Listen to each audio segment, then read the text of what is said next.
हर हर महादेव। श्री शिवाय नमस्तुभ्यम। जय श्री पशुपतिनाथ महाराज। आज हम बात करते हैं पशुपति व्रत करने से संभव चीज़ें कैसे होती हैं, मतलब असंभव से भी संभव तक यह व्रत जो है करने से प्रदीप मिश्रा द्वारा बताया गया है, या फिर मान्यता है कि पशुपतिनाथ व्रत करने से सभी परेशानियां दूर होती हैं। इस व्रत को करने से पाप धुल जाते हैं और मोक्ष की प्राप्ति होती है। इस व्रत को करने से हर मनोकामना की पूर्ति होती है। इस व्रत से बड़े बड़े संकट भी मुक्ति मिलती है। पशुपतिनाथ व्रत करने से बड़े बड़े संकट से मुक्ति मिलती है। यह व्रत सुख समृद्धि और वैभव प्राप्ति का व्रत माना जाता है। इस व्रत से ग्रहों के दोष दूर होते हैं। आज हम बात करते हैं पशुपतिनाथ व्रत करने से होने वाले सभी फल और विशेषताओं के बारे में। पशुपतिनाथ व्रत किसी भी महीने के सोमवार से शुरू किया जा सकता है। पशुपतिनाथ व्रत करने से का मकसद सिर्फ भूखा रहना नहीं होता।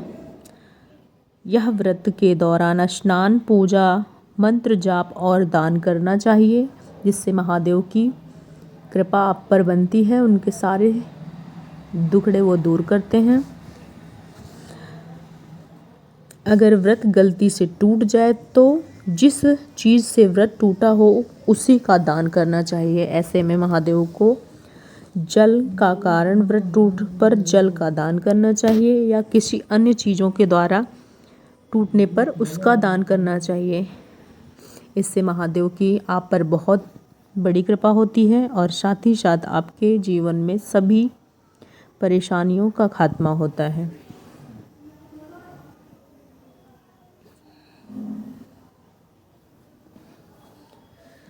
पशुपतिनाथ व्रत कैसे किया जाता है, आइए वह विधि हम आपको बताते हैं।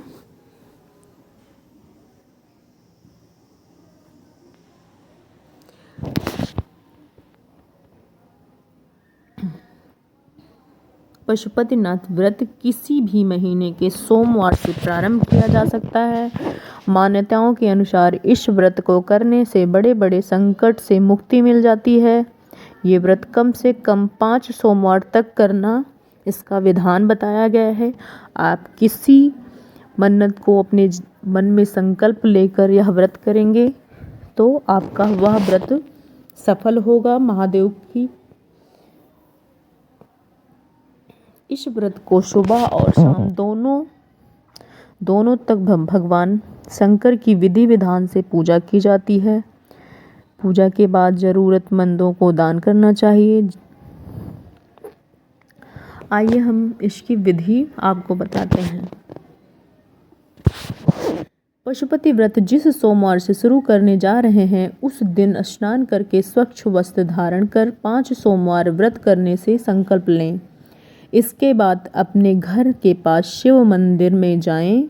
साथ में पूजा की थाली भी लेकर जाएं, जिससे धूप, दीप, चंदन, लाल चंदन, बिल्वपत्र, पुष्प, फल, जल जरूर शामिल करें। मंदिर में शिव का अभिषेक करें। इसके बाद पूजा की थाली को घर आकर ऐसे ही रख दें।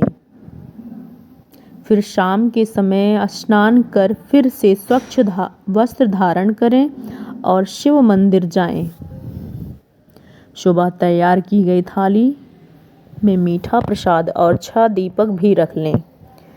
प्रसाद को बराबर 3 भाग में बांट लें, जिससे 2 भगवान शिव को चढ़ाएं और बचा हुआ 1 भाग अपनी थाली में रख लें।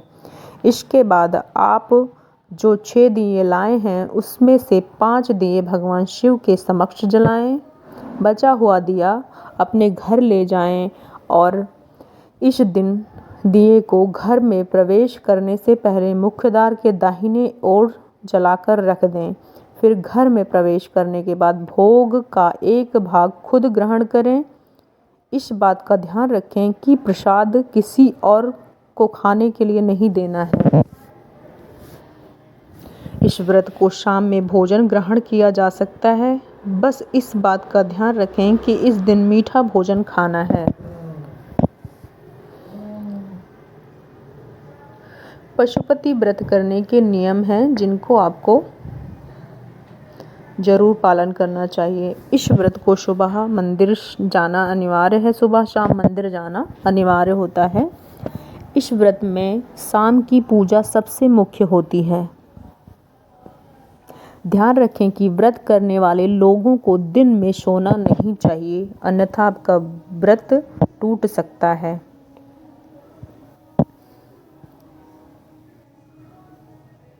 इस व्रत में फलाहार कर सकते हैं।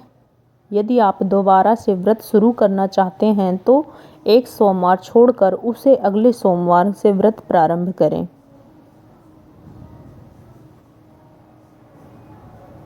सोमवार को व्रत प्रारंभ करें। व्रत के दौरान दान पुण्य का कार्य भी अवश्य करें। पशुपति व्रत के होने वाले फायदे हम बताते हैं आपसे। पशुपति व्रत करने से भगवान शिव की विशेष कृपा प्राप्त होती है, साथ ही साथ भक्त की मनोकामना पूर्ण होती है।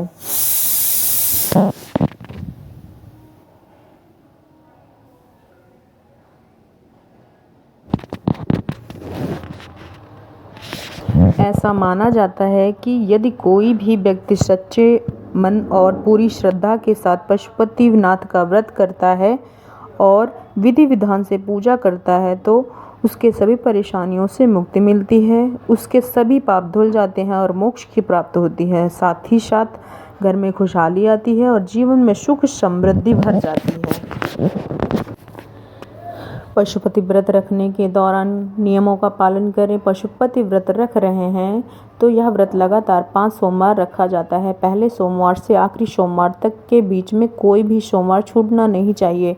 पहले सोमवार की पूजा जिस शिव मंदिर में आपने की है उसी मंदिर में चारों सोमवार की पूजा करनी चाहिए। पशुपति व्रत में भगवान शिव के समक्ष व्रत करने वाले व्रती नियमित रूप से पूजा अर्चना करते हैं, उन्हें भगवान शिव की कृपा मिलती है। व्रती इस दिन निराहार रखते हैं और पूजा करने के दौरान विभिन्न प्रकार के भोजन भी नहीं खाते हैं। इस दिन अधिकांश महत्व धार्मिक होता है और इसे हितकारी या अहितकारी नहीं माना जाता है। मासिक धर्म के दौरान आपको मुख्य रूप से पूजा करने मंदिर के अंदर जाकर मूर्तियों की पूजा करने की अनुमति नहीं है। इस मंदिर में किसी भी भगवान शिव के लिंग को छूने की अनुमति नहीं है। हिंदू धर्म देवी देवताओं के पूजन में 5 बार करना अधिक फलदायी माना जाता है। ऐसे में सुबह की पूजा 5 से 6 बजे तक ब्रह्म मुहूर्त में हो जानी चाहिए। वहीं शाम को सूर्यास्त के 1 घंटे पहले और सूर्यास्त के 1 घंटे बाद तक सही समय उत्तम रहेगा। कभी भी संध्या काल में पूजा रात्रि में नहीं करनी चाहिए।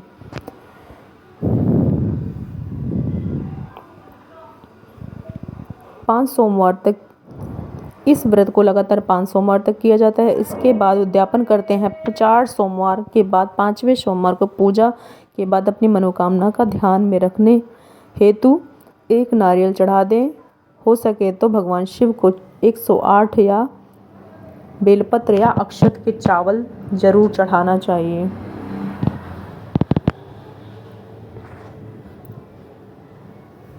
एक पशुपति नाथ के पीछे की कहानी क्या है बताते हैं हम आपसे।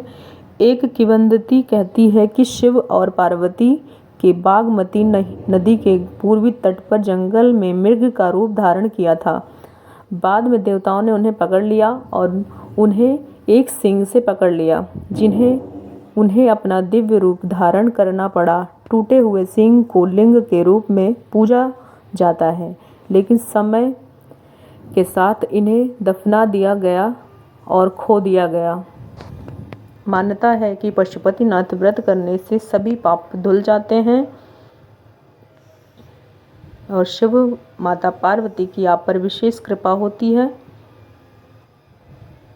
यह व्रत करने से संभव